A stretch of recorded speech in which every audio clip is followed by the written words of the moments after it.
This is The Countdown, discussing tomorrow's news today as our top guests tackle the issues that matter with a sharp take on every story.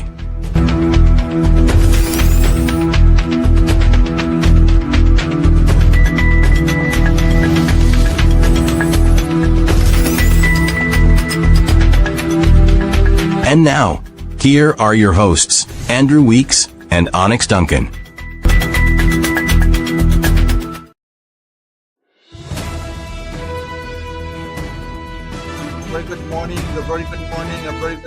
A very good morning, and welcome to another edition of The Countdown. My name is Andrew Weeks. It is Sunday, the 6th of April already, and we are here. We do apologize for the late start, but welcome. We are in the month of April, and we are getting things ready for a big showdown as we come close to the elections of 2025. This morning, we're going to be bringing to you some excerpts from the recently hosted Ghana-Venezuela border controversy in Linden. There was a Georgetown leg, now there's a Linden leg. And I was being informed that there are going to be other legs coming up, to Partica, to Essequibo, and Berbice, and so on and so forth. But it was very interesting last night that I bring this back to you because many of you did not get a chance to see it, to bring back to you some of the discussions that were had at that event in Linden. Mayor of Linden, Shama Solomon, was the chairman of the event. We had the regional chairman also there, and a number of other members of the community who came out to listen to the Ghana's agent on borders, Mr. Carl Greenwich and team. And so we want to bring you those discussions and to help you to understand that this Ghana border Venezuela situation is still in the air, as other distraction may want to, distract us from what's really happening. But that thing between Ghana and Venezuela is real. And we can see that the government is not really doing much to highlight and to prepare the country in terms of sensitization and so on and so forth, to get our citizenry ready and to get us prepared should there be an invasion into that region. Despite what the Secretary of State, Rubio, may have said, that Ghana would be protected by the Americans and so on and so forth. That's nice, but we got to prepare for ourselves and to prepare for the realities that would come or may come if that should happen. And so these discussions are very important. These discussions help us to understand what really is the heart of the matter, right? And so here now is the team from Linden with Mr. Mark Corton and his team. Professor Mark Corton is the director for the CIB, the Center for International Border Studies, and he has been putting on these discussions, these panel discussions across the country to get their citizenry prepared and ready as to understand the issues about this whole controversy. And so let me bring that to you right now as we prepare to listen on some of the presentations that were had yesterday evening in Linden. All right. And I want you to share the message, share the word, share the link, hit that emoji button, ensure that everybody come on and listening on this very important discussion, that I think we need to understand as citizens of Ghana. So here we go. It's time to welcome each and every one of you who are viewing this program in person and on social media, and to just explain to you just how important this particular matter is, not only to Linden, but generally to Guyana and Guyanese. And we want to say thanks for those residents who over the period have paid keen attention to what the municipality would have been speaking about. So there are many dimensions to this. Over the past 3 seasons, we are here just about 2 years, but 3 years from 2023, 2024, 2025. And the amount of years that the amount of months that we have spent in this municipality, every year we have done something of significance to discuss, to reflect on, or to have the information updated to us on the issue of the Guyana-Venezuela border controversy. Our first engagement occurred during the time of the referendum. The town council took it on to ensure that we put a motorcade on the road. We invited hundreds of residents to participate in that motorcade, and subsequent a meeting was held where we invited thousands of individuals to have an understanding of what that referendum meant. We were most encouraged with reference to the discussion taking place in conversation. This is a national conversation, but for every community there are relevance to how this particular issue of the border issue impacts the different communities. And you can break them down maybe into 4 or 5 different in the minds of Venezuela controversy. But at the same time, we are more concerned about the entire conversation outside of those. We have Mr. Neville Besessar. Is it? December. Sorry about that. Mr. Neville Besessar, also to the Secretariat of the African, Caribbean, Pacific, ACP Group of States, and later as the advisor to the Secretary General of CARICOM. And we have Mr. Dr. Mark Curtin, who is the head of the Center for International and Border Studies, Institute of International Relations at the University of Guyana in the West Indies, Trinidad. He lectured at the University of Guyana for over 3 decades, and he is currently someone who continues to pursue discussions on matters relating to Guyana, Venezuela, more so the issue of Brazil in reference to this matter.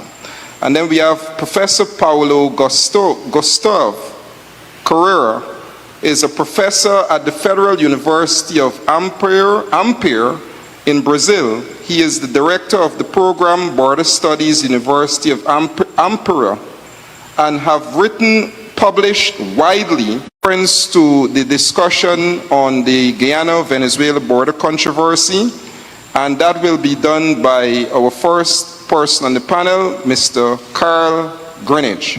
Thank you very much. Is that it? Be Dr. Mark Curtin. Thank you very much, Doc.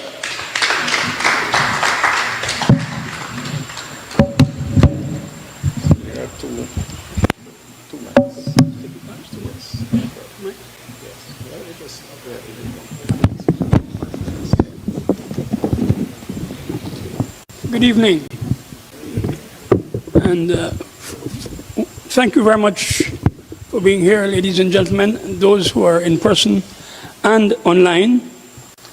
And I would like to thank the Mayor and Town Council of Linden for collaborating with the Center for International and Border Studies to bring this event to you. Basically, as you know, when there's a bully in your neighborhood, I'm sure a community gets together and looks at the issues, analyzes them, and comes up with some policies and ways of dealing with that neighborhood bully. I would like to say that we at the Center for International and Border Studies have started this series of collaborative engagements. We started in Georgetown last week, and we thought it useful to go to all parts of Guyana in effort to sensitize communities on the issues related to the Guyana-Venezuela border controversy. As you know, we witnessed an escalation in the actions by Venezuela, especially over the last couple of months, We saw, first of all, the attack on Guyanese military personnel by armed Venezuelans in February. We saw on the 1st of March the movement of a Venezuelan naval vessel into Guyana's exclusive economic zone in an area actively engaged in petroleum production.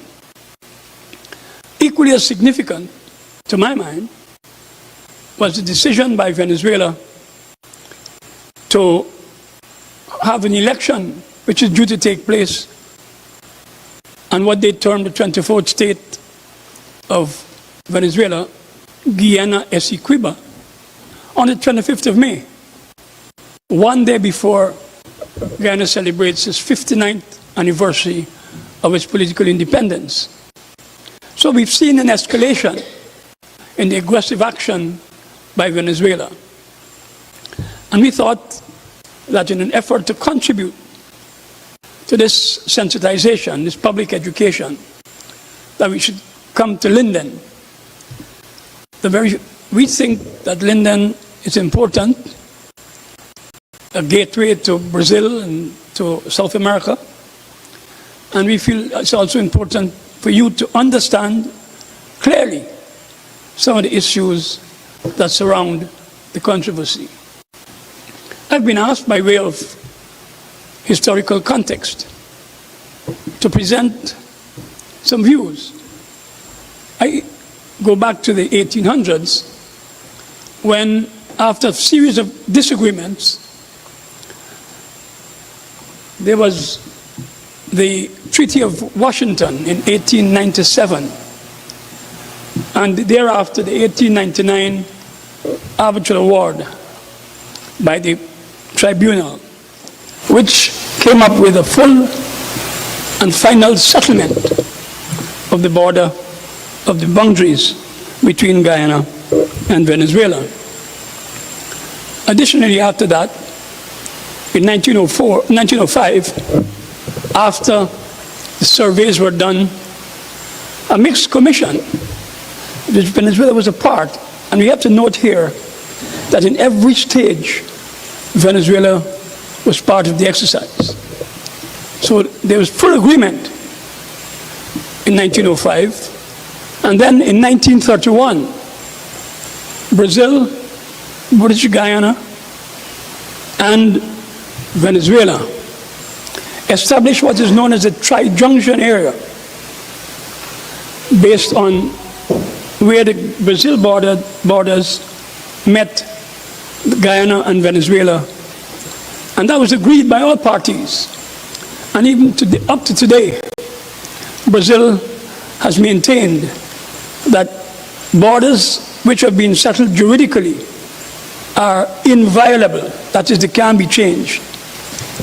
But by 1962, we saw where Venezuela moved to the United Nations and argued for that because of what they termed some collusion. Remember, that's many decades after the 1899 arbitral award. This is 1962. We saw where Venezuela argued that this thing was null and void, this arbitral award, and went to the United Nations.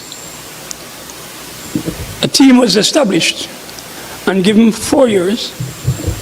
And then we saw by 1966, Guyana, sorry, this was on behalf of then British Guyana, on the cusp of our independence.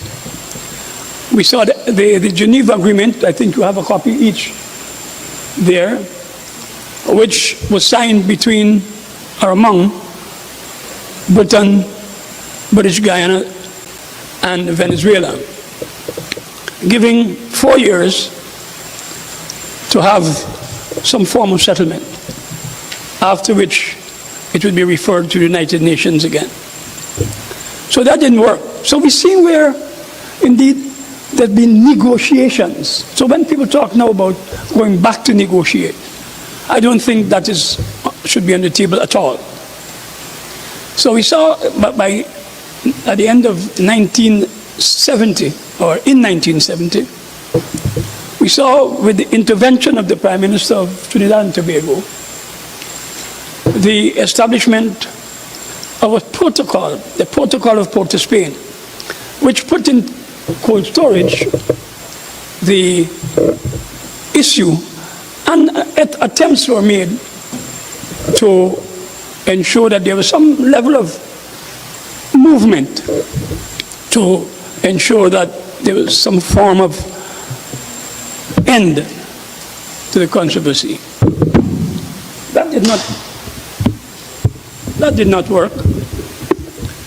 And even before then, in 1966, Venezuela occupied Guyana's half of the Ankoko Island, and still do, which was awarded to Guyana as part of the 1899 Arbitral Award.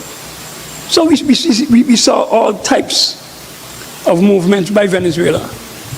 At the same time, by 1982, Venezuela opted not to renew the Protocol of Port of Spain and to move, in a sense, to continue these aggressive actions against Guyana.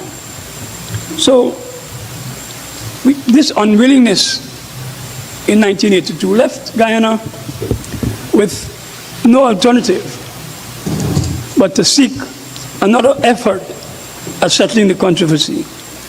And both parties decided to refer the issue to the Secretary General of the United Nations. We see after that the Secretary General conducting what is known as the Good Offices process from 1990 to 2017, aimed at securing maybe a solution. But after much dialogue, the government of Guyana in 2015 approached the Secretary General to act in accordance with his obligation under the 1966 Geneva Agreement and choose another means of settlement to the controversy, which is stipulated in Article 33 of the United Nations Charter. And Guyana articulated its preference for a judicial settlement at the time, calling for final and binding decision in relation to Venezuela's contention that the 1899 Arbitral Award is null and void. So we saw then Secretary General Ban Ki-moon presenting to the parties in December 2016 a framework for the resolution of the controversy, and indicated that the Good Offices process would continue for one final year until the end of 2017 with an expanded and strengthened mandate of mediation. So we saw that indeed there were efforts, continued efforts, and the parties, both parties, were notified that in the absence of significant progress made towards reaching a full and final settlement for the solution of the controversy, that the Secretary General would choose the International Court of Justice as the mechanism for a settlement. And then in January 2018, Secretary General Guterres, after comprehensive assessment of the issue, chose the ICJ, and based on the decision of the Secretary General, Guyana filed an application to institute legal proceedings with the ICJ in June 2018. We see here, even at that time, that there were, while in spite of the treaty obligations, judicial interventions and dialogue, Venezuela, since 1966, through its acts of aggression, has significantly impacted the economic development of Guyana. And as you note, Guyana's fishing vessels were seized. There was an arrest of a vessel conducting seismic surveys in Guyana's exclusive economic zone by Venezuelan naval forces, as well as threats against companies engaged in economic partnership arrangement with the government of Guyana.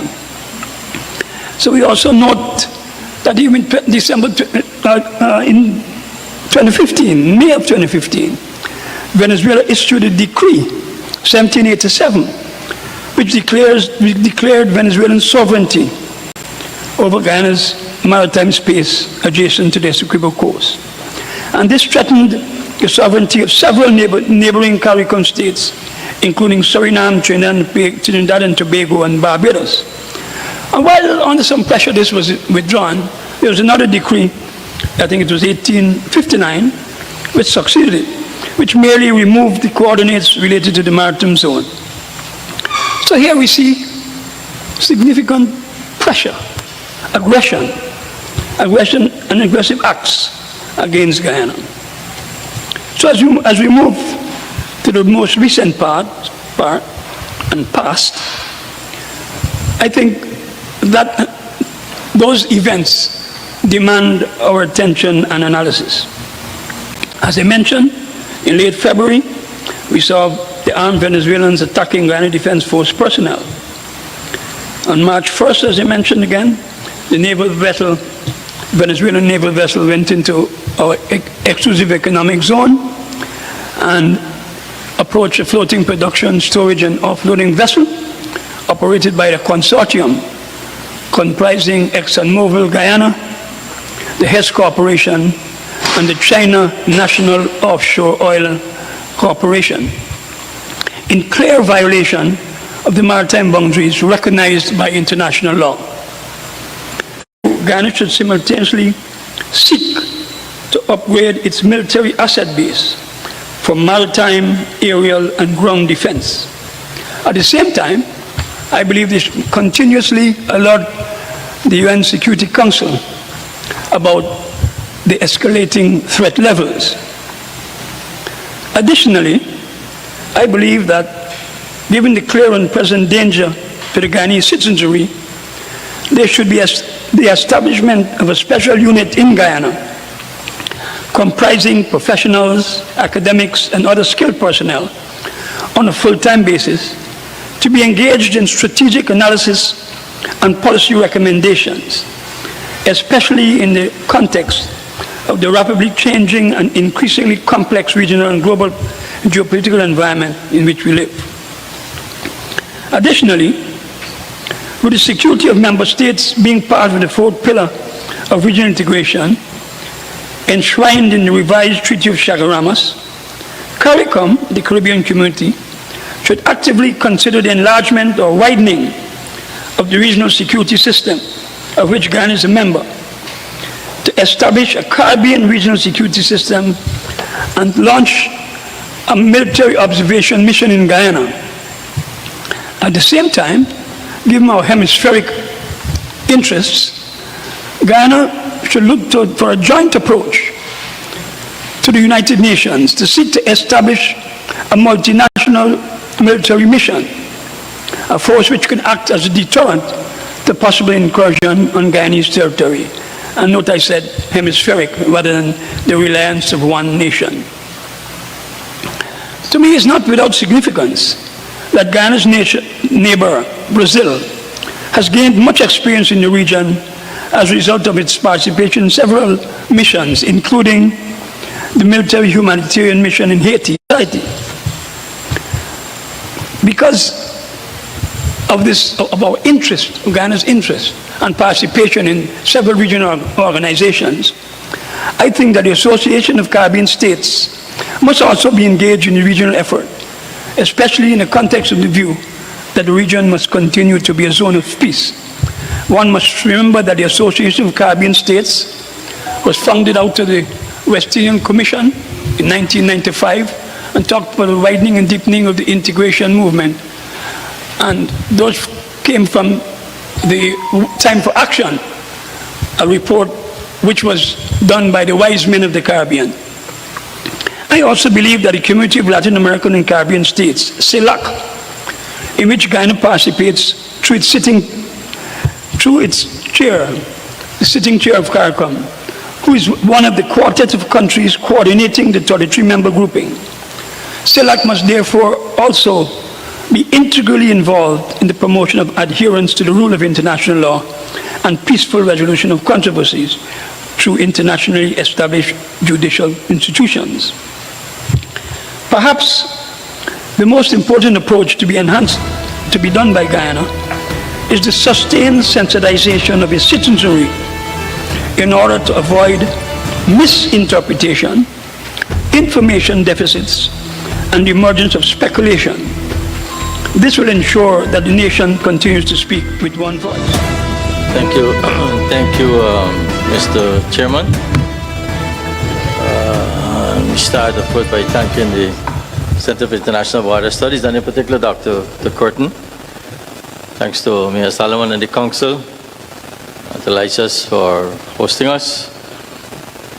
I think, as Dr. Curtin said, it's very timely and important that we reach out and inform the community, our citizens, on a matter of national importance, such as this. So all credit and the kudos must go to Dr. Curtin and Cibs for this initiative, and thank you for inviting me to participate. Thanks to you all for giving up your Saturday evening to come and be educated and hear about this very important issue. It's a very distinguished panel I find myself on. I'm honored to be in such company among these giants. My former boss from Brussels, Mr. Greenidge, my senior academic colleague, Dr. Curtin, and another senior colleague who has joined us from Brazil virtually, Professor Gustavo Correa. I'm a simple lawyer, an international lawyer, so I thought what I would try to do tonight is to simplify things a bit as regards this controversy between Guyana and Venezuela. So maybe you start at the very beginning, and we hear people say, Essequibo is beyond, not a blade of grass. Why is this? Why is Essequibo beyond? I don't know if you all ever stop to think about that. Because Mr. Maduro said, is he on too? Somebody got to be lying. He says they own. And you see people driving around with a car sticker. Essequibo belongs to us. Who's the us? If you take that same car sticker and put it on a car in Venezuela, who's the us? We or them? Really and truly, if we're serious, that car sticker should say Essequibo belongs to Guyana. I don't know who's the rocket scientist that came up with it, but it should say clearly Essequibo belongs to Guyana. There's a flag of Guyana there, but still. But you know, this is the message that gets out, right? So why is this so? The answer is simple. The history, the law is on our side. We heard some of that on the history from Dr. Curtin. And I don't say that because I'm a Guyanese.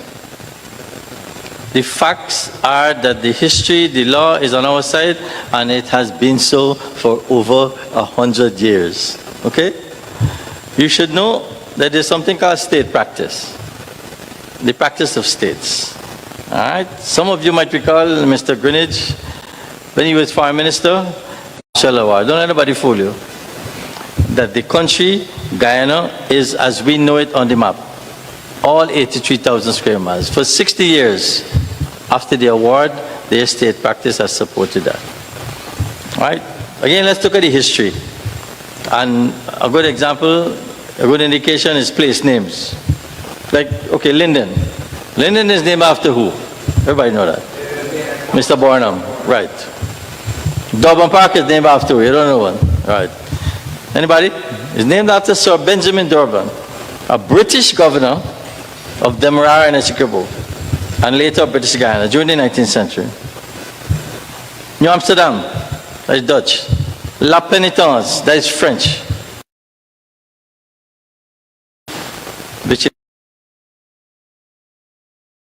Zoo, that is Dutch. Border, you know who's Mr. Border? Border Green. You know who's Mr. Border? Mr. Border was the Dutch governor of Demerara. In fact, I am only aware of these things after living for 9 years in Belgium, in the heart of Europe, and learning Dutch and French place names. Mr. Greenidge was my boss then. Oh no, he was only my boss for about 5 years, thank God. So, so how come there are no Spanish names? Besides, as far as I can recall, y'all correct me if I'm wrong, Santa Rosa in the Northwest. You compare Trinidad and Tobago, for example. Port of Spain, San Fernando, Arangues, Rio Claro, Mayaro. They're Spanish. Jamaica, for instance, Ocho Rios, Port Antonio, Savanna-la-Mar. How come there are no Spanish place named in Guyana? Anybody? Because the Spanish were never here. Okay? They were never here. English, French, Dutch, but no Spanish place names. And so that is why the Essequibo is beyond. So don't let nobody fool you with lies and make up story. The Spanish were never here. Mr. Grange will explain that to you later. They were never here. Okay? So let me highlight a few things I believe that are illustrative of the problem. We've arrived here currently in our relations with our friends across our western border, where we are right now currently, essentially at their behest and insistence. Through their reinterpretation of the history. As I said earlier, the facts, the law, the history are all on our side. You should know, and really, the way that our friends in Venezuela behave, you would never believe that the 1899 Arbitral Award was something that came about at Venezuela's insistence. They brought about this thing in the first place, right? Way back then, in the 19th century, what we know in the 21st century now, Venezuela took issue with UK's colonization in South America. Remember, we were a British colony, right? Back then, British Guyana. Ask yourself, if Guyana is the only English-speaking country in South America, would Venezuela or the Spanish before them during colonial times, would they have allowed that? If Guyana was ever at the time a colony of Spain or colonized by Venezuela, would they have lost that territory to the United Kingdom? They were never in Guyana. Again, if there was British Guyana, which is now Guyana, Dutch Guyana is now Suriname after independence, and there still is French Guyana, Cayenne, right? Well, how come there is no Spanish Guyana? Hello? Simply, they were never here. I'm not making this thing up, they were never here. So basically back then in the 19th century, Venezuela got together with the United States, its friend at the time, to have the matter of the ownership of the territory in South America as far west as the Orinoco River, settled by the Arbitral Tribunal. Now, you should know that one of the attractions of an arbitral tribunal, unlike say with a court, is that the parties get to choose their judges. Right? When you go to court here, you got to come before whichever magistrate, whichever judge. You can't choose. In an arbitration, you get to choose the judges. Okay? In this way, you could feel comfortable that you have your, I guess, man on the court. Sorry, in deference to the ladies, but in colonial 19th century, women had no standing or no role in matters such as this. I'm sorry. So that if need be, your judge, your man on the court, could take care of your interests. And guess what? I just told you this thing was at Venezuela's insistence. Guess what? Venezuela chose 2 American judges. Do you hear me? Not 2 Venezuelan judges. 2 American judges. The British chose 2 British judges. Venezuela, for whatever reason, chose 2 American judges. The reason is because at the time them and the US was friends. The same people who turn back later and say they get robbed, was a conspiracy between the judges, all kind of thing, but yet they are the people who chose the same judges that they said turn around now and rob them. Come on. Huh? Imagine, let's by example, right? You think you're getting shortchanged as regards the land that you own, say you and your neighbor can't agree, you can't decide where to put the paling staves. Venezuela was happy as a lark because their focus at the time was securing the land area around the Orinoco River as their strategic commercial waterway. Not the Escobar, Mr. Greenwich, I'm sure will explain that. Their focus was on gaining the control of the Orinoco area, right? And so, again, I say, that is how Essequibo belongs to Guyana, because their focus was never on the Essequibo. Now, remember I talked about state practice, huh? How the foreign minister or the president of a country makes statements or takes a position which indicates the policy position of the government. Well, for the most part of the 20th century, right? From 1899, we go to 1900 onwards. And after the 1999 award was signed by Venezuela and the UK, the border was settled and the state practice as declared by government officials and ambassadors of Venezuela clearly showed that they had accepted the border as demarcated then as a full, perfect, and final settlement. For the whole of the beginning of the 20th century, they had no problem with it. Fast forward now, Guyana opened discussions with the UK about independence, and the Venezuelans, out of the blue, come big and bad and say they're questioning the award and reopening the matter. At the same time, we start discussing our independence. And guess what? Guess what they based this on? A dead man's letter. A gentleman by the name of Mr. Malice Provost, a junior lawyer. A dead man's letter. Well, on that, all I have to say is, dead men tell no tales, but that is the reality. So around 1960, Venezuela all of a sudden wake up one day and get a brainwave, as we would say, and suspiciously coincidental at the time, we were independence talks with the British. For those of you who are history buffs, you might say Neville Bissam at the time. It's not me. He's a different one, my father, who at the time was legal advisor to the PNC. Sharma, I'm surprised you stumbled on my name. You should know your political history. So that's a different Neville Bissam. All right? Venezuela produced a letter signed by a Mr. Severo Malice Provost, a junior lawyer on the Venezuelan legal team. He alleged that there was a conspiracy among the judges on the arbitration panel. He said the American judges on the panel and were influenced by the United States government. Hello, the same two judges that Venezuela chose, remember? Why they didn't choose the Venezuelan judges? The same two judges they chose in 1987, 60 odd years after, in 1962, after they accept the award, and the 1905 agreement on the award, after their state's practice over the decades was consistent with the award, they ups and get a vaps, as we say in the Caribbean, and a fraud, conspiracy, they get robbed, based on a letter released after the gentleman died. You know, I would say they're making this stuff up, but really in this case, they in fact are making it up, because that's all they have to go on, a letter from a dead man. So we're at 1966 now, heading to independence, Venezuela not backing down. The solution that was found, like civilized nations, the same thing we are proposing now through the International Court of Justice to deal with this thing diplomatically, sensibly, as good neighborly relations would require.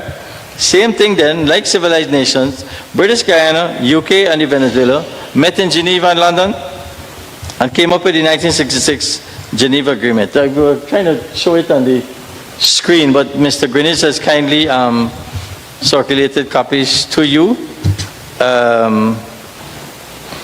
You can just check quickly. The important part of our graph is Article 4.2. But I can tell you, the Geneva Agreement does not refer anywhere to the border. All right? If you look at Article 1, it talks about the frontier. There's no reference in the Geneva Agreement to a border. There's no, listen to me, there's no reference in the Geneva Agreement to a dispute. It talks about a controversy. You show the document, Article 1, the operative one, Article 4.2, it mentions controversy, I believe, 3 times. There's no reference, don't let anybody fool you, there's no reference to a dispute. All right? And just when you, maybe in your quiet time when you go home, it's very interesting, you read the preamble to the agreement, which, as you probably know, it sets the framework for what comes in the operative paragraphs. It set out in the preamble what the parties intend. That's 2 very important paragraphs. Recognizing that closer cooperation between British Guyana and Venezuela, listen to this, could bring benefit to both countries. That's what they went into the agreement with, saying that they must cooperate to bring betterment to the two countries. This is what we see now with this gentleman over. So is betterment? No, I don't think so. Then there's another paragraph. Convinced that the outstanding controversy here, not dispute, between the UK and British Guyana on the one hand and Venezuela on the other hand would prejudice the furtherance of such cooperation and should therefore be amicably resolved. You hear me? Amicably resolved. Not putting no warship in the EZ, not putting no troops on the border. That was never the intention of the parties at the time in 1966. How we arrive at this foolishness now? Huh? Never the intention. And you can see that from the preamble. All right? So if you look at the background from where we came, that is why over the years we have referred to a controversy arising out of the Venezuelan contention that the 1899 Arbitral Award is null and void. We have no dispute, you know, to reopen the controversy. That was never the intention. Rather, it was to go and check in the respective archives in London and Caracas to see if there was any in the 1899 award. Not to go and reopen anything and give territory and cede territory and take a part of the Essequibo. That was never the intention. But our friends in Caracas are famous for putting these very peculiar interpretations to these things. You'll see in the agreement there's a reference to Article 33 of the Charter, and quickly let me just explain that. The Article 33 is a procedure that we use in international relations for the peaceful settlement of disputes. Look at it, you can see there is no reference to good offices. Talk all kind of thing, negotiations, reconciliation, all kind of thing. There's no reference to good offices. So how come Guyana and Venezuela use good offices for over 25 years? After the Secretary General of the UN suggested that we go that route. It's simple. Because the parties had to agree to the choice of good offices made by the Secretary General at the time, Mr. Perez de Cuellar. It was not in Article 33. The Secretary General proposed it to the parties, and we had to agree to what the Secretary General proposed. Okay, and yet, Venezuela is now saying they don't accept the jurisdiction of the court because they never consented to the court's jurisdiction, which is based on Article 36(1) of the statute, and that the Secretary General did not have the authority to refer the matter to the ICJ. I mean, come on, if in 1989 the Secretary General at the time proposed that we use good offices and they agreed, why the Secretary General no? Oh, come on, man. That's just common sense. Why you can't do the same? Huh? Thank you. We will look at the judgment. I'll just quickly read a couple parts of the judgment. I don't want to turn this into a lecture. If you look at the judgment, for those who are interested, it's on the internet, on the ICJ website. The court, now looking at the documentation in support of the Geneva Agreement, they found a Venezuelan document. It says that the possibility existed that an issue of such vital importance as the determination of the means of dispute settlement would have left the hands of the two parties directly interested, that is us and Guyana, us and Venezuela. Listen to this. To be decided by an international institution chosen by them, or failing that, the Secretary General of the United Nations. Same man that they're fighting down now. This is a Venezuelan document. Again, the court says quickly, in this regard, the court observes that, I tell you about state practice just now, when Mr. Greenidge and President Ali speak. This is Venezuelan state practice now. The court observed that in his statement of the 17th of March, 1966, before the National Congress on the occasion of the ratification, just like when Mr. Greenidge talked to the National Parliament, exactly the same thing. The Venezuelan Minister for Foreign Affairs, Mr. Ignacio Iribarren Borges, in describing the discussions that had taken place at the Geneva Conference, this is when they were actually discussing in general.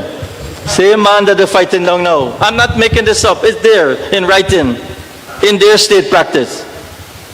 Same man that they're fighting down now. And the record will come back to haunt them as it has been. That's why the case that they have before the International Court of Justice. Because as I said earlier, the history and the law is on our side. All right? That's the history, that's the state practice, that's the law. I'm not making this up. This is the written record of Venezuela not agreeing, but insisting on the role of the Secretary General to choose a means of settlement. The same role that they're now objecting to which they said they never agreed. It was Venezuela that chose the Secretary General over the United Nations General Assembly to perform that role. The here's who suggested? Venezuela, not the United Kingdom, Venezuela. It says, having rejected the British proposal to entrust that role to the General Assembly, Venezuela then suggested giving this role to the Secretary General. So if Guyana and Venezuela had previously agreed in 1989 to the Secretary General of the UN proposing good offices as an alternative means of settling the dispute, even though good offices, as we just agreed, is not mentioned in Article 33.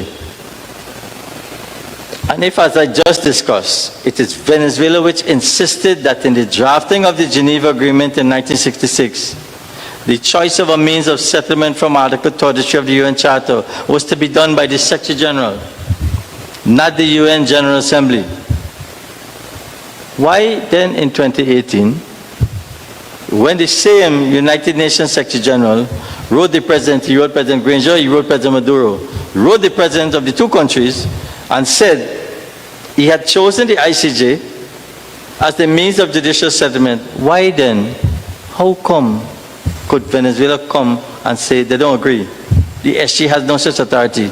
They never consented to this when it's them in the first place that insists that the SG must be the person to make the choice. The answer is simple. They know they have a weak case. They know the facts and the law are on our side. They know that if there's a settlement arrived at in an impartial forum such as the International Court of Justice, as my father used to say on the political hustings, can't teach you dinner. They will have nothing to stand on. They have no leg to stand on, historical or legal. Mr. Chairman, let me close by spending a little time on what I think is an important point, the issue of consent to the court's jurisdiction. ICJ works on the basis of consent. You have to agree to go to the court. It's not like the police could tell you to go to the court or somebody's bring an action against you and the court send you a summons to appear. It doesn't work like that at the ICJ. You have to agree to the jurisdiction. Venezuela said they never agreed to the SG choosing the ICJ. We just dealt with that. And that they say in any event, even if the SG chose the ICJ, they don't consent to the jurisdiction of the case. I don't want to tell you how silly that is. Mr. Greenwich probably will tell you.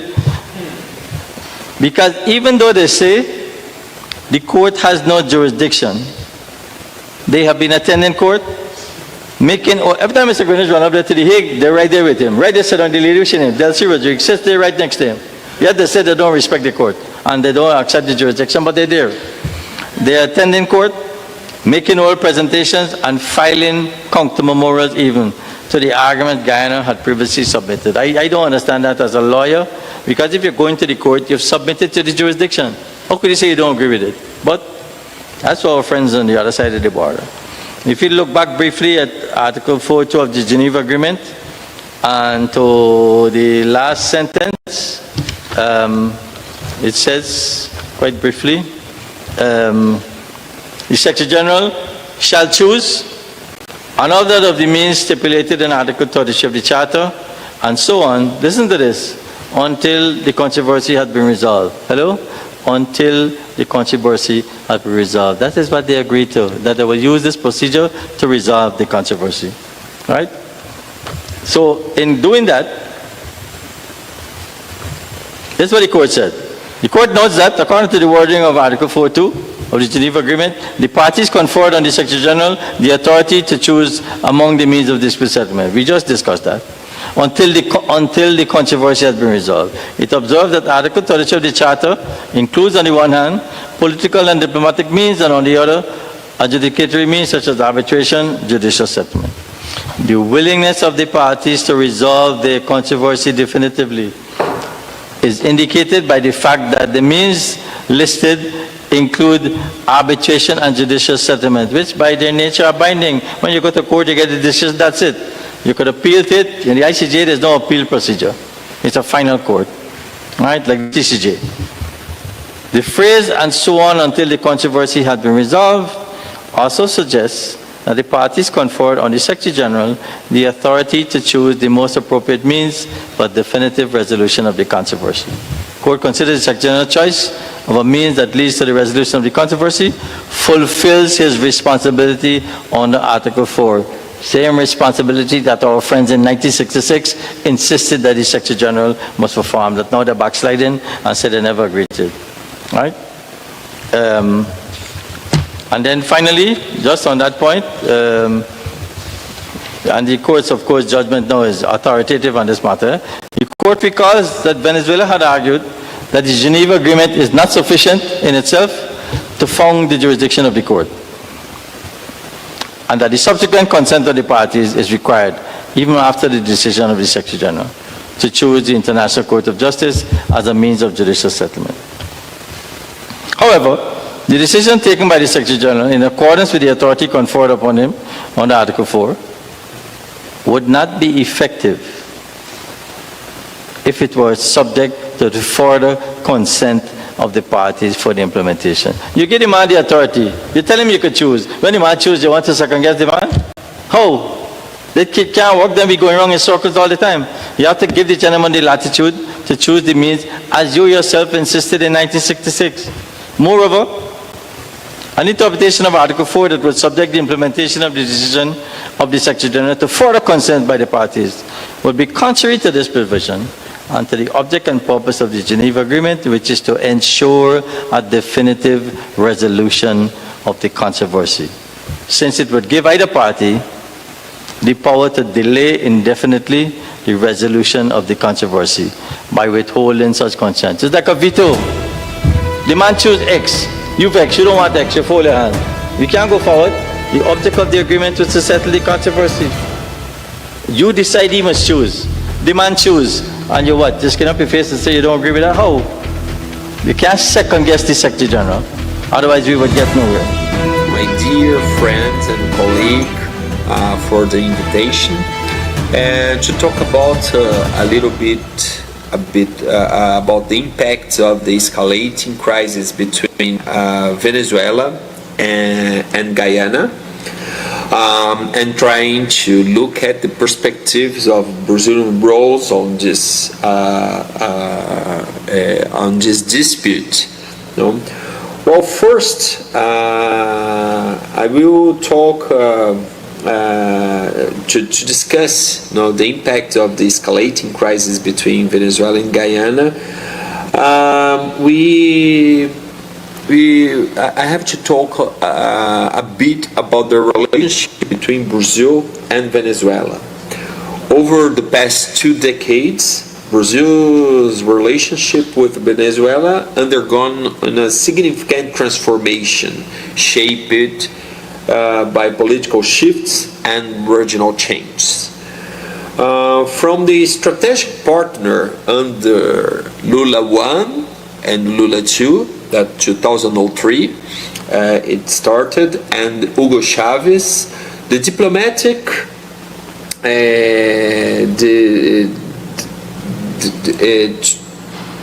the diplomacy between these two countries were very strong. So seeing that phase up to the Bolsonaro's phase, the last president, where we had the diplomatic rupture with Maduro's administration. And now we have the cautions and rearrangement under Lula's return, what we call Lula III. These changing dynamics have had different implications in South America stability. Let me explore the key factors driving diplomatic tensions, Brazil's strategic concern, particularly regarding to Essequibo crisis, and the broader impact of Venezuelan migration in South America. Additionally, I will outline Brazil's diplomatic approach and discuss and discuss possible scenarios, 3 scenarios for the future. Well,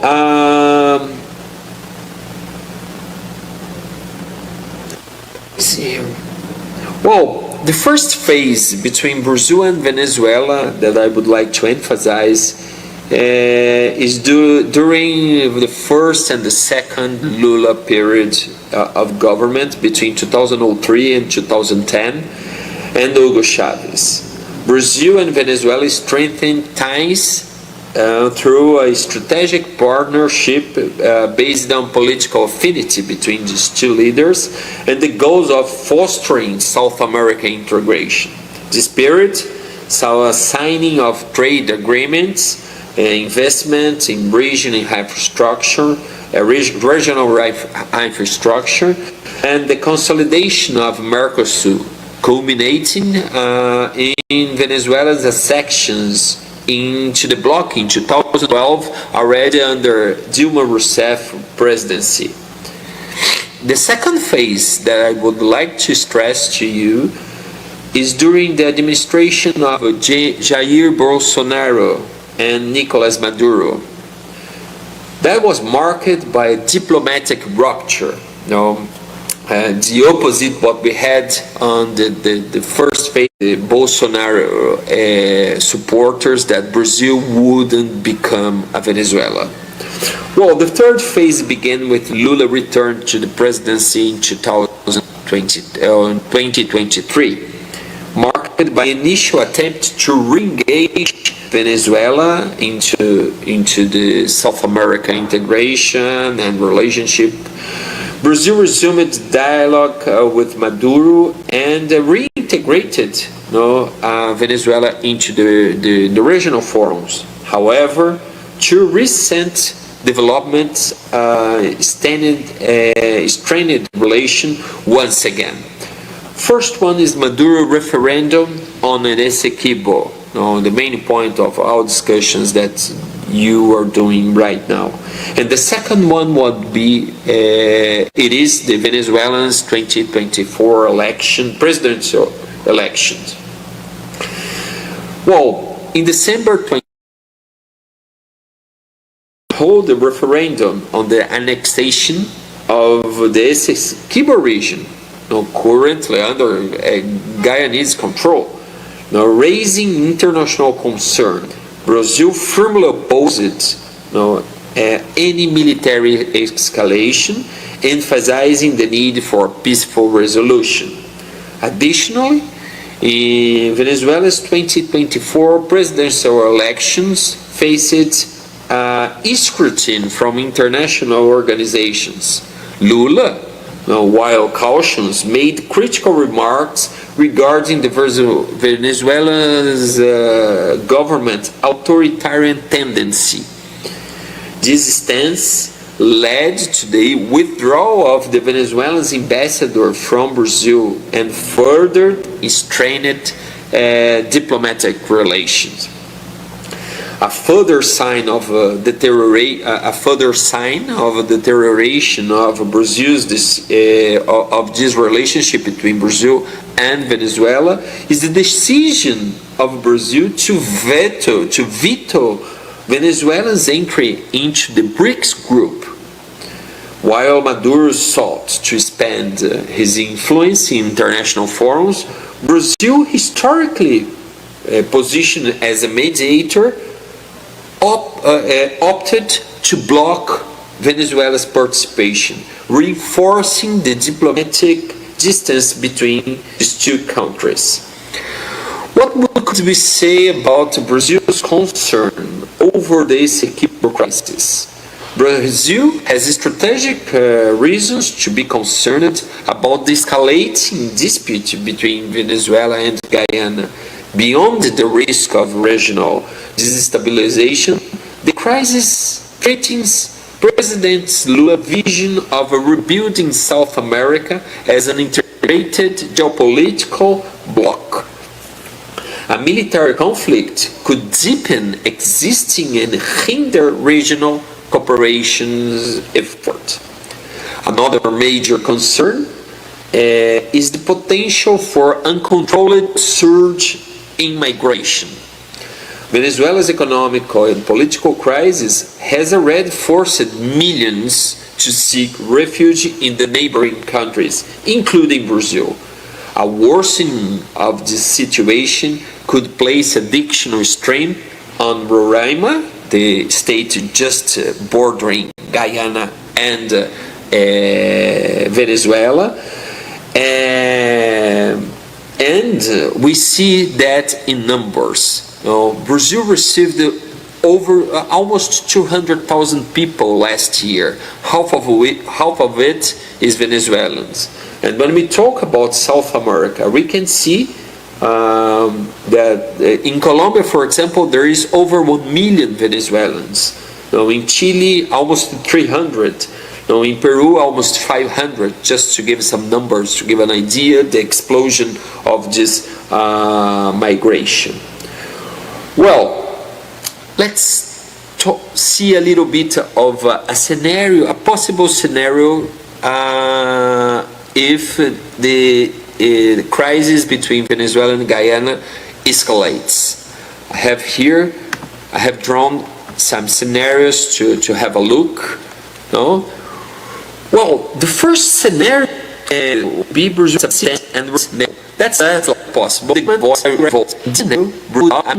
The magic action rhetoric. This approach lives deeper into the iceberg benefit. That outside of the three presenters that we've had so far, with the historical background of the controversy, the mechanics of the legal approach and approaches that are being taken, and that very important role that Brazil plays and continues to play in this crisis, are what we've gotten so far from our three presenters. So now let me take this time to introduce our fourth presenter. I give the credentials of those presenters earlier, so I know Mr. Greenidge is no stranger in terms of the portfolios he held, from the Minister of Finance to Minister of Foreign Affairs, and currently advisor on the border matter. I'll now welcome Mr. Carl Greenidge to the mic. Thank you very much, sir. Can we give him a round of applause? Thanks.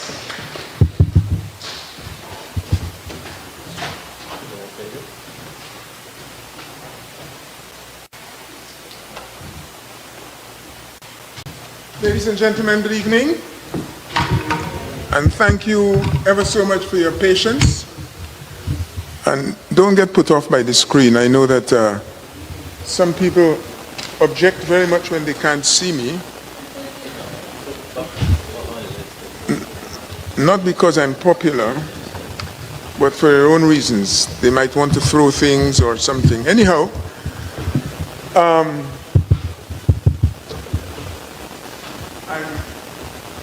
very pleased to be, many thanks.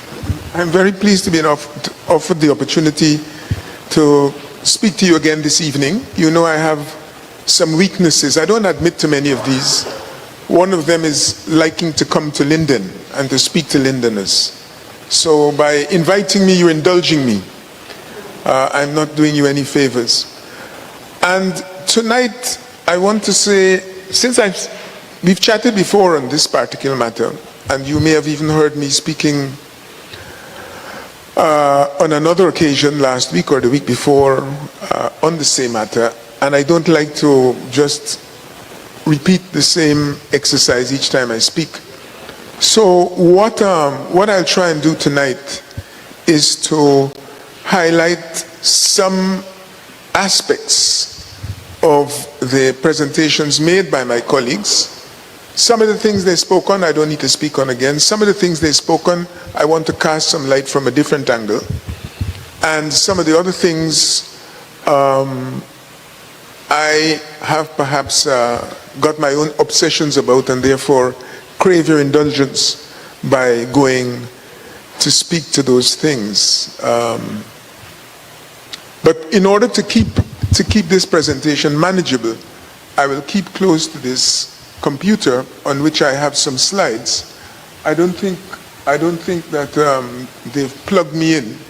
So whilst I ramble a little bit, that plugging in can take place. I'm starting off by wanting to say to you,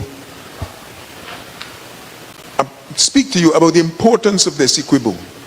Before we go anyplace else, you've heard the history, we can elaborate that, but I don't want to say more about that tonight.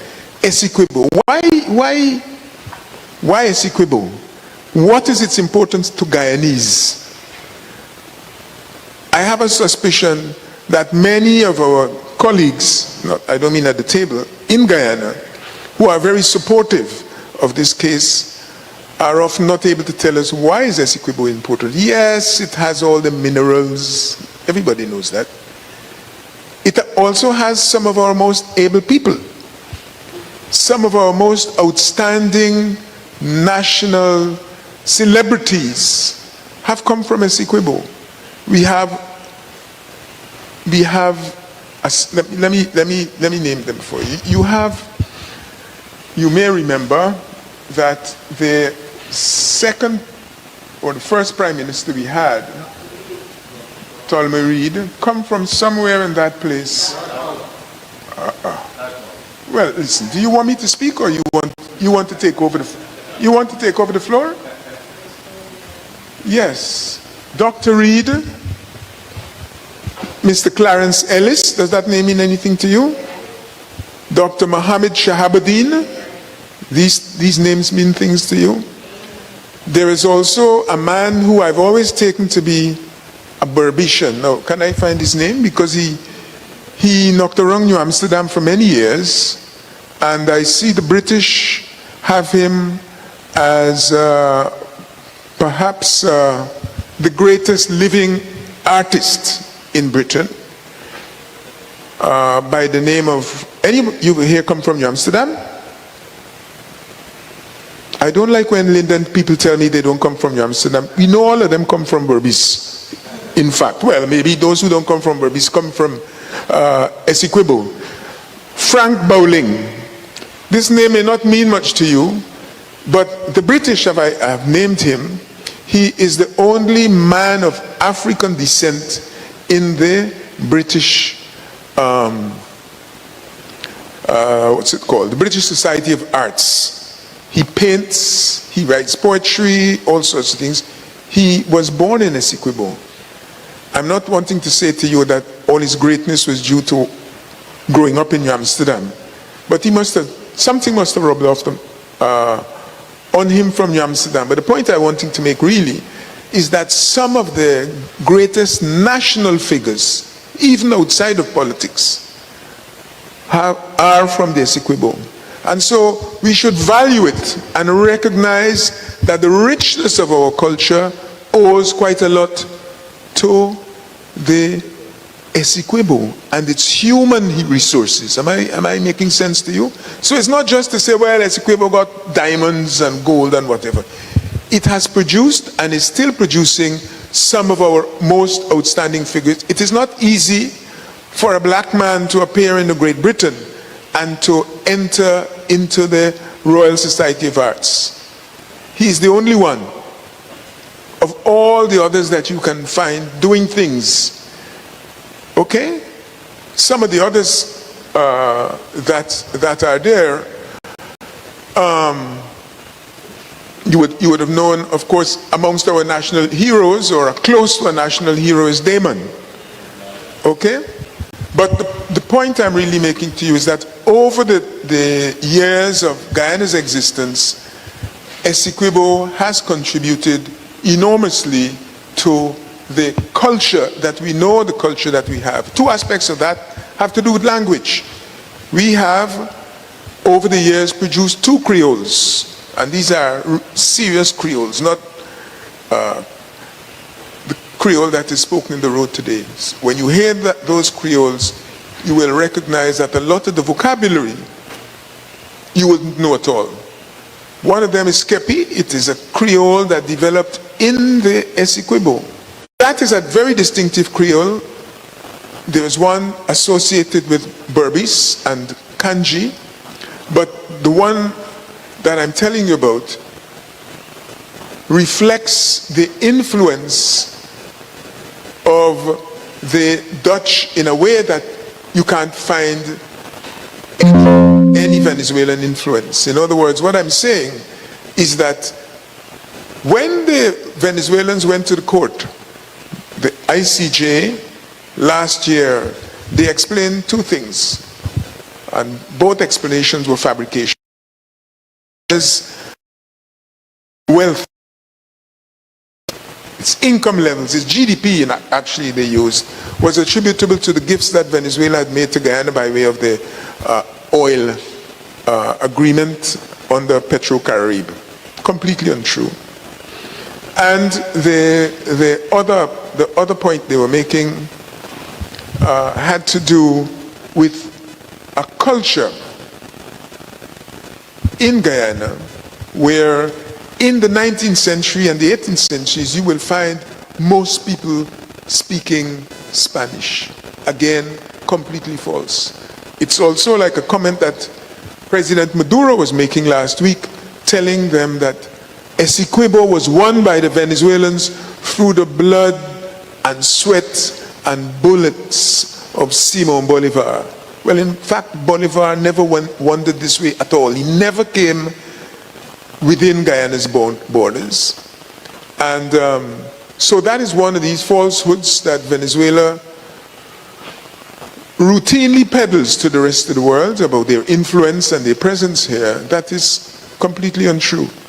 What I'm saying to you is that the culture of Guyana owes a lot, not to Venezuelans, it owes nothing to Venezuelans, because our interface with Venezuela has been minuscule.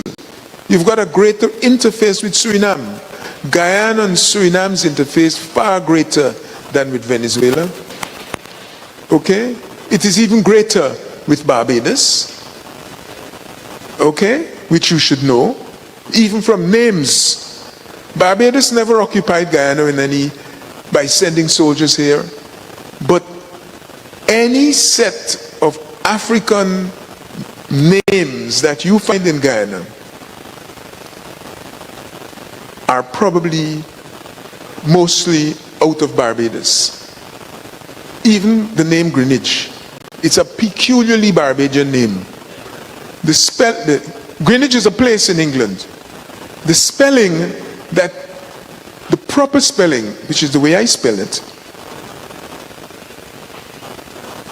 IDGE instead of Greenwich, it is supposed to be an English spelling, but IDGE, which is phonetic, is a Barbadian spelling.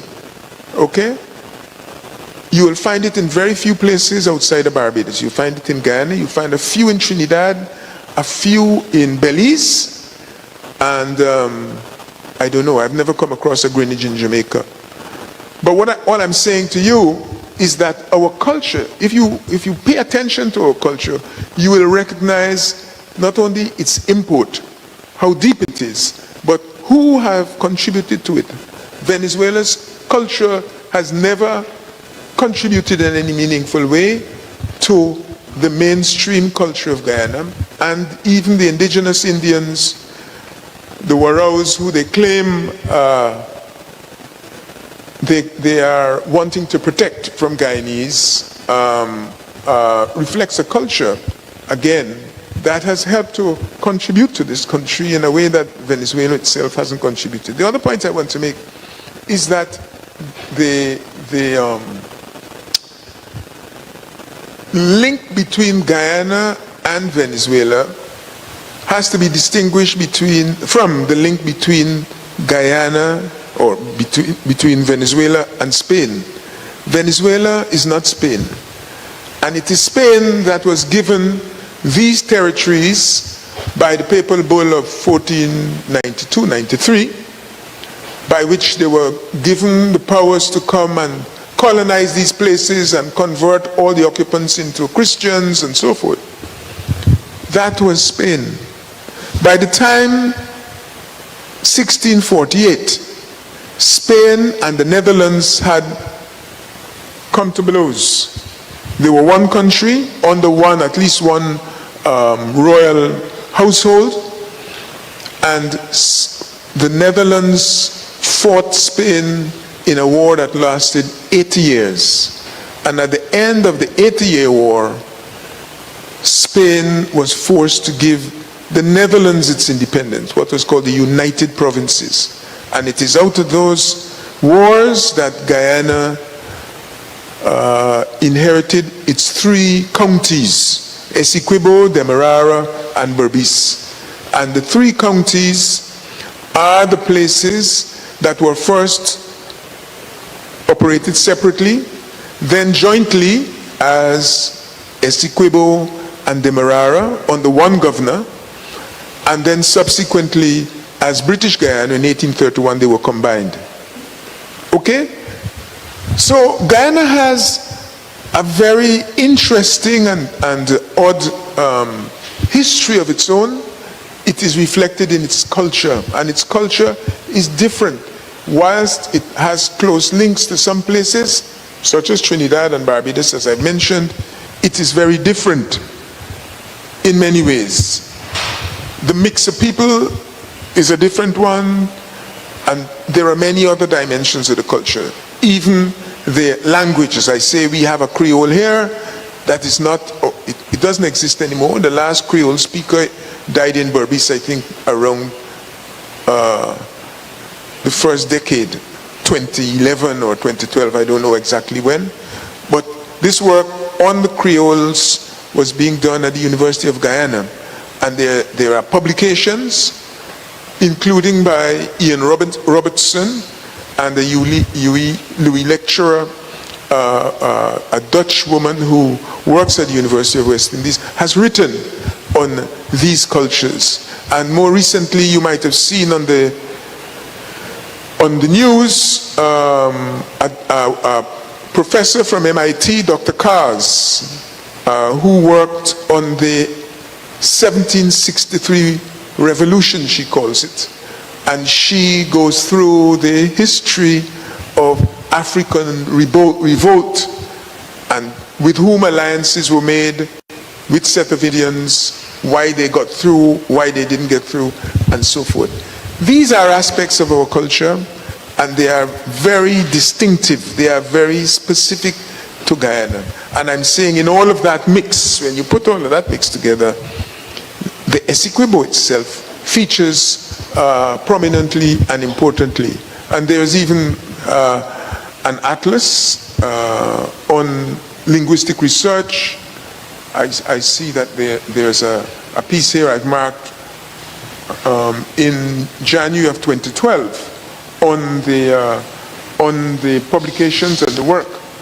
I think the woman's name was Susan Kuhlenberg from UE, who's done work on these areas. The important thing is not so much the names, it's just for you to recognize and realize that this culture is important. So I was asking, well, why Essequibo? Well, this is why. The river itself even is physically important. The Essequibo River drains more than half of the land space of Guyana. If the river basin is so important that it drains so much of our lands, it means that without it, this place would have been entirely and perpetually underwater. You might say it's underwater anyway, but the Essequibo River is important geographically to Guyana.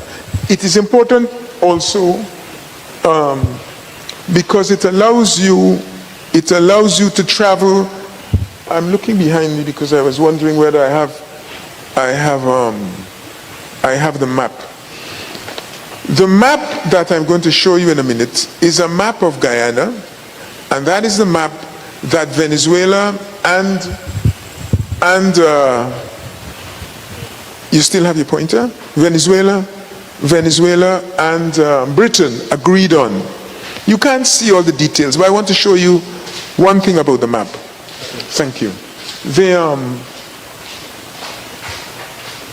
This is the Atlantic, okay? This side. Can you see enough of that? That's the Atlantic. You have the Guyana coast here, running from down here, the Quarantine, up along until you get to the Essequibo.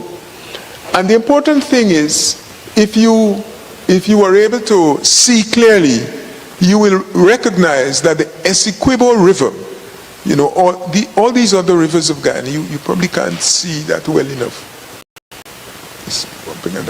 The point is the river runs north-south, okay?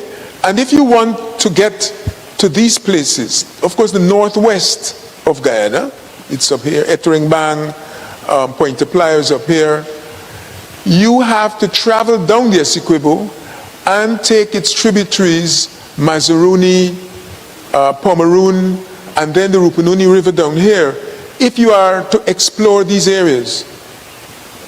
This area of Guyana is only accessible by virtue of the Essequibo River, which runs the length of Guyana. And the Essequibo River, at its northernmost point, is just a few miles from, you see, saying British Guyana, a few miles from the border with Brazil, and also the New River Triangle, where Guyana and Suriname meet. What I'm trying to say to you is that the river is important geographically because of its carriage of water for irrigation and transport. And without that river, the early settlers would not have been able to go to the Rupununi, because you would have had to go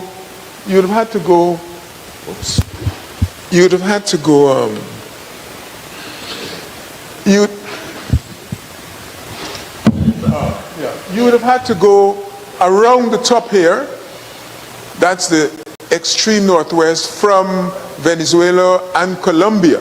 And you know, even today, in order to get access into these rivers, whether it's the Maruca or it is Mabaruma and so forth, they come around.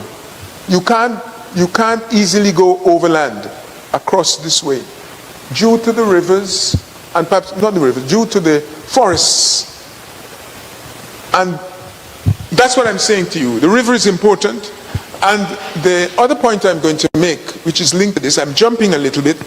When the British and the Venezuelans went to the International Court of Justice to argue for this territory being theirs, the Venezuelan case focused almost exclusively on the Orinoco River, which is up here.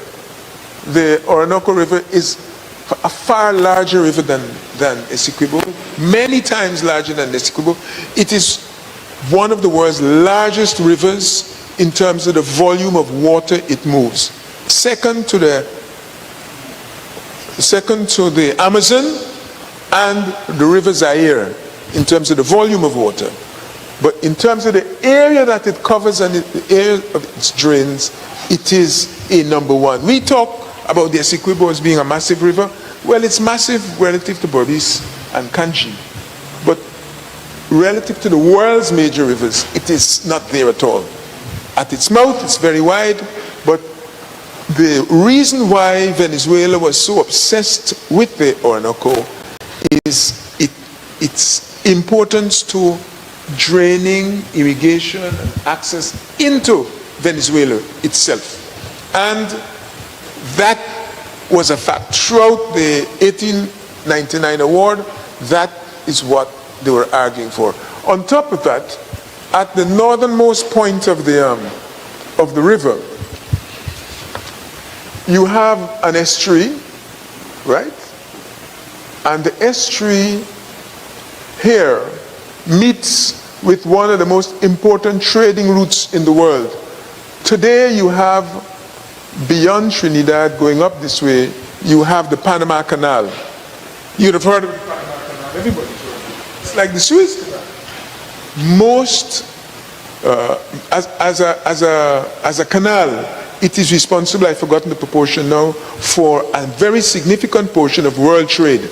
So if you happen to be a country that has control of a trade route like that, you're not going to want to wake up a morning and find that Britain or even Little Guyana has taken it over. And this was one of the reasons why they're so obsessed in not having Britain control the mouth and the estuary of the Orinoco. Am I making sense? So the river itself is important. I'm not saying, and I don't want to get beaten up by any inhabitants of Essequibo, Dartmouth, or any other place. I'm not saying that the Essequibo River isn't important. I'm saying the Essequibo River, what is it? 800 and something miles long. There are rivers that are over 3,000 miles long. So when you compare it to others, in terms of length, it's relatively minor. And in any case, all of our rivers suffer from one illness. If you travel 2 miles up them, you're going to run into rapids. You have to take the boat, put it on your shoulder, carry it around on the land, and then put it at the top of the rapids. Those of you that would have been singing the various songs about family and so forth, if you understand what you're singing, it is about the challenges posed by the river and the rivers. You can't just travel on the Orinoco. You can carry some of the warships you see Venezuela parading. You can drive them into the river for a couple of 100 miles, no problem at all.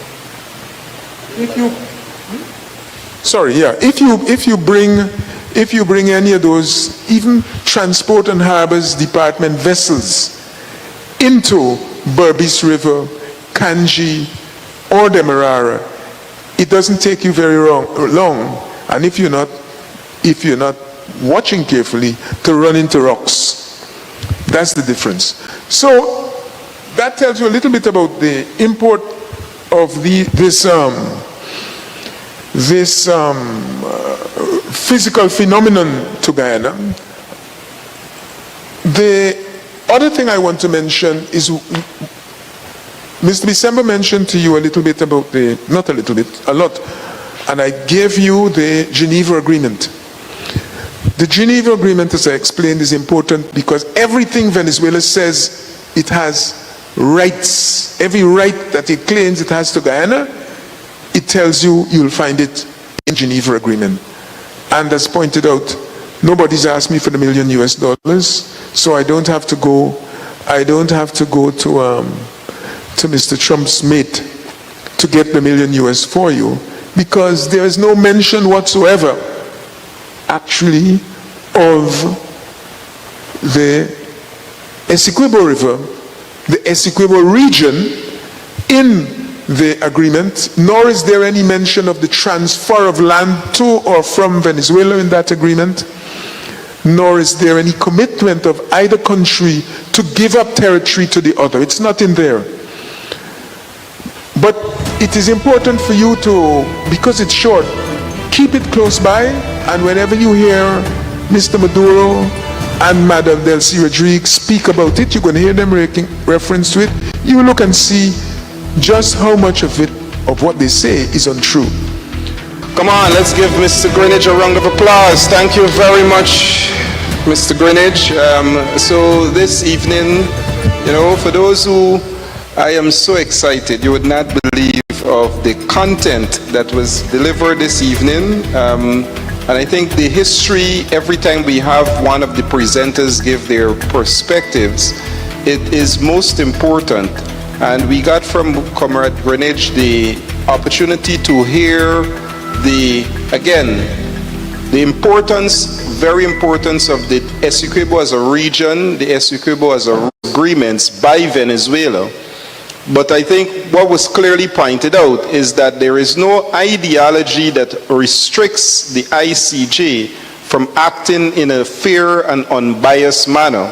And though some of us may hold our reservations to that, I think important would be the track record of the ICJ to disapprove the fact that there is no ideology that stands out against another in terms of nation and states prospering. The other thing about that is it comes to the bilateral, because ICJ and these other areas represent a more multilateral arrangement of where we can place our trust. And as was said before, in terms of where we want to, and this was coming from Dr. Curtin, a more hemispheric approach towards having this matter be looked at rather than a more bilateral.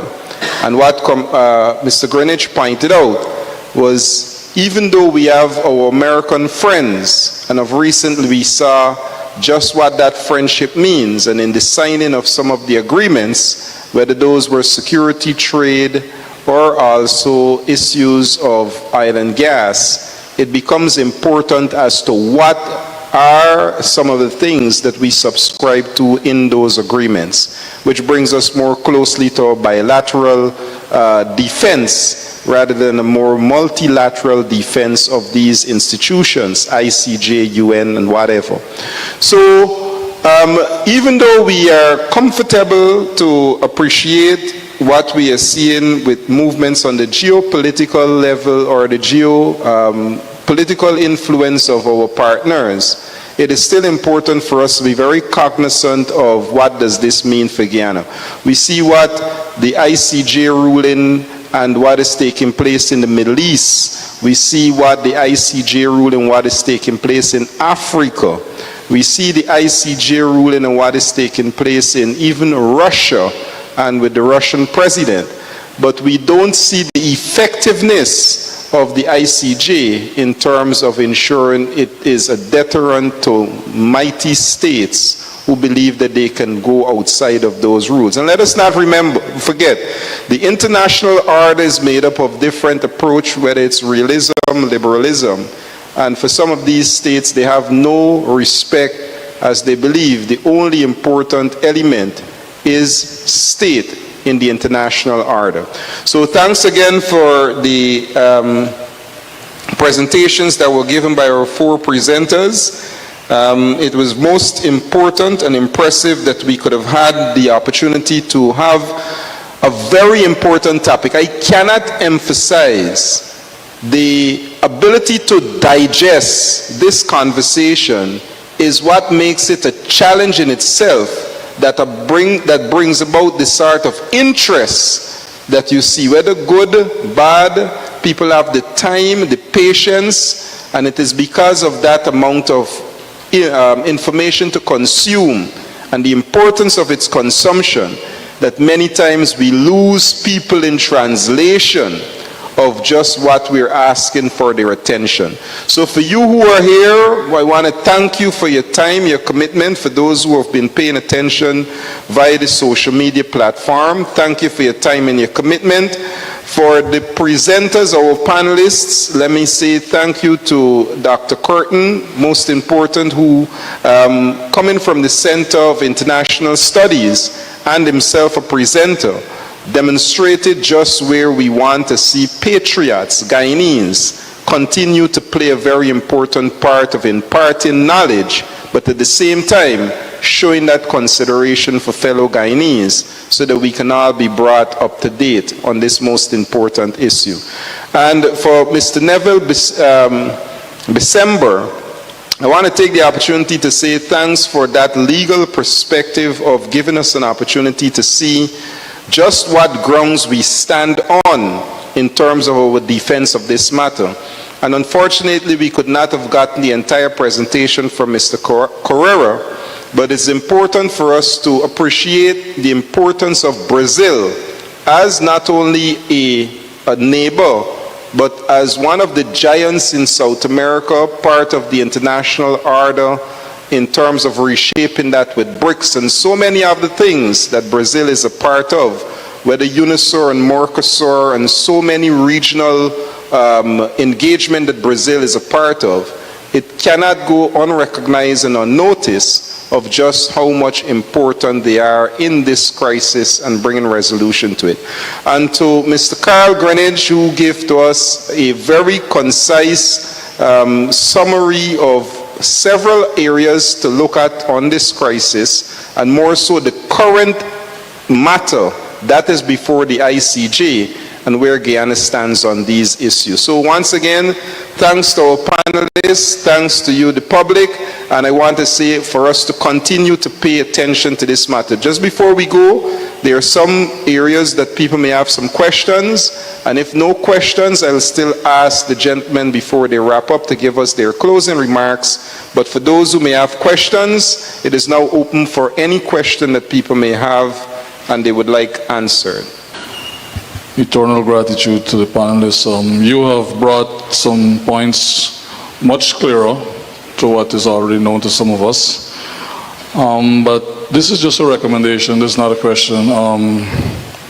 I think additional to this, to tonight's activities, I would like to see a follow-up, maybe by yourselves or additional people like the organization called, I think it's UNHCR. Because why I'm saying that, while we do understand what is happening legally and otherwise on the issue, we have an influx of Venezuelans into Guyana that needs to be addressed, and it needs to be addressed like last year, because this is something we've been gradually taken over by these people, and no one seems to be able to stem it. No one seems to be able to pay much attention to it. But believe you me, it is affecting us, and for those of us who know what is happening, too much is not being said about it. I don't think there is anything being done about it at the higher levels of our government.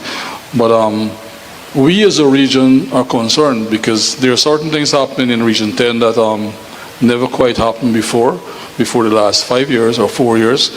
And I think it's time, these things cannot be divorced from each other, what you have just done. We have all the facts, we have the understanding, but we must now deal with the influx of the refugees, or I don't even like the word refugees, influx of the Venezuelans. Because somehow or the other, I am trying to draw a comparative line between what is happening between Israel and Palestine. Because when you have persons in your country that you have a conflict with that country, I don't think militarily, socially and otherwise that is really comfortable for anybody. I think for me, I can understand the implications because I follow world news. So I'm kindly asking you guys, maybe on a further meeting or a further gathering like this, we can have representatives of these UN bodies, particularly UNHCR, so we can understand where we can go from there, because UNHCR, they has a mandate from 1951 to deal with people like this, provide all sorts of support. Our government, our country has never been in this position where we have to provide support for this influx of people. So we need that kind of, at least, advice and help in the direction. Thank you. All right, thanks very much, Mr. Hackett. And just before we close, let me just say to Mr. Hackett and Mrs. Gibson that this is the third intervention of the Town Council, the 5th Council, to bring some awareness and enlightenment on this very important matter. We will continue to do that. I take the advice of Mr. Hackett that we try to get a little more deeper with our children in schools, and to ensure, Mrs. Gibson, to get the educators that are going to be part of the trainers, or in fact the knowledge receivers, to impart the knowledge to our young people. Every Venezuelan, and I listened to the presentation of Mr. Maduro and Ms. Rodriguez, and for those who know who the last name represents, it, as I said before, was the only and the first principle of moving forward after years, whether it was with Guaido, that the opposition and the government came together. It was on the principle that the Essequibo was non-negotiable in the eyes of the leadership of Venezuela, whether it's government or opposition. So that's very, very important for us to also see how we can get our young people to want to know and to see more of what is happening with this crisis. This council will continue to give that assurance that wherever possible, we will make the intervention, not only for ourselves, but for the wider Linden. As we just mentioned, our issue of migration in the town was overlooked. Early in the year, we were told there is no migrants, as last year, until the council made the intervention and we made the sort of observation, working with groups. We even worked as closely with the IOM, the International Organization for Migration, until the funding was cut recently with the new U.S. policy, with Trump cutting U.S. aid and cutting funding for IOM. However, as Mr. Hackett said, we are still prepared to work with the UNHCR and many other agencies that will help us to do a very fundamental thing, which is tracking of the migrants in the community, which we have several hundred so far, and we want to know exactly who are some of these people that are coming to the town of Linden. Very concerning. Only recently the town council had need to issue cease and desist orders at the 5 corner, because we're now seeing open red light districts, which we have never seen before in our community. So there are many things that are of impressions and impact coming from the relationship of not only the border controversy, but our relationship in general with our Venezuelan neighbors, and how we as Guyanese, more so Lindeners, are prepared to deal with that. So once again, thanks to the panelists, thanks for the information imparted, thanks for you, the audience, both present and online, and I want to say thanks so that we can continue to engage, educate, and impart proper knowledge on this matter. May you have a blessed rest of the evening. God Almighty richly bless you. Thanks, everyone.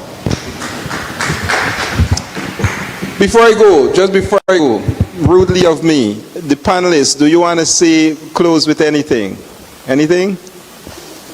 Yes?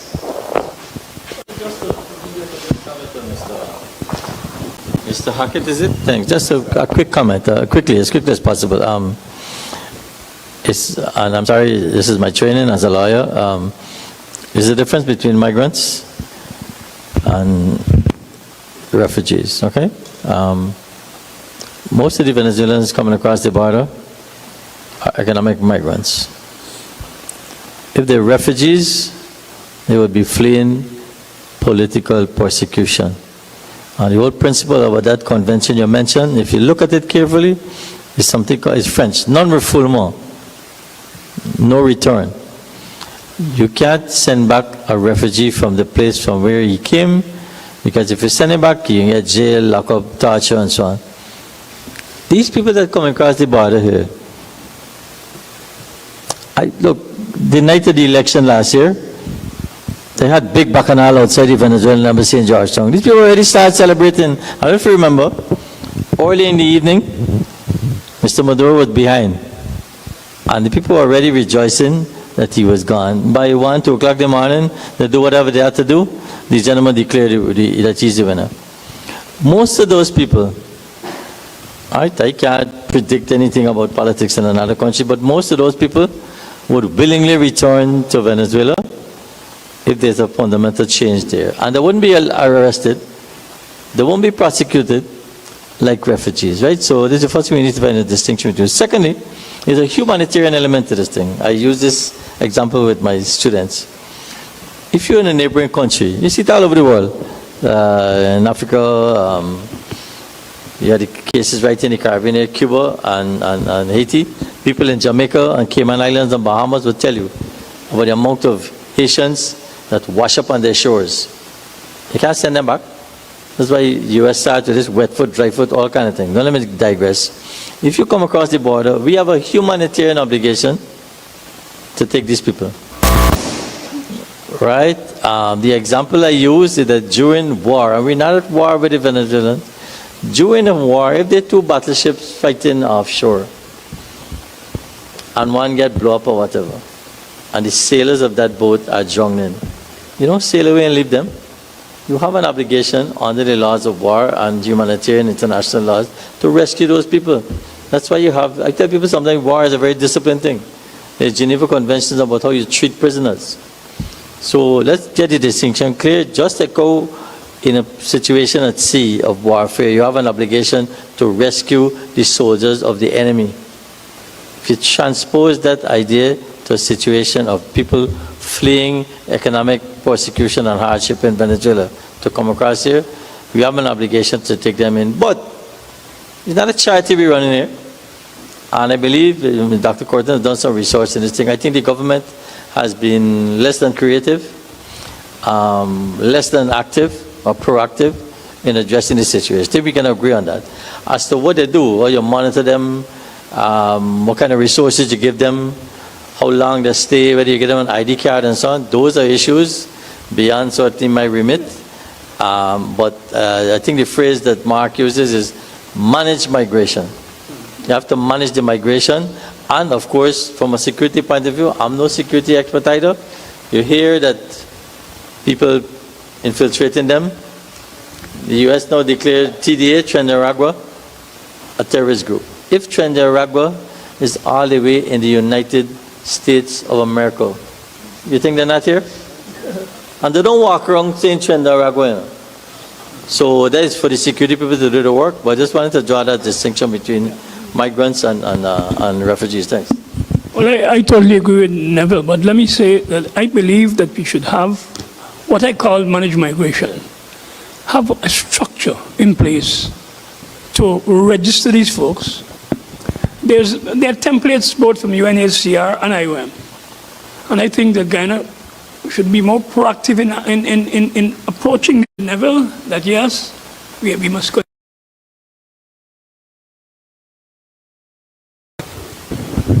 All right, good. So as we close, managed migration, thank you very much, Doc.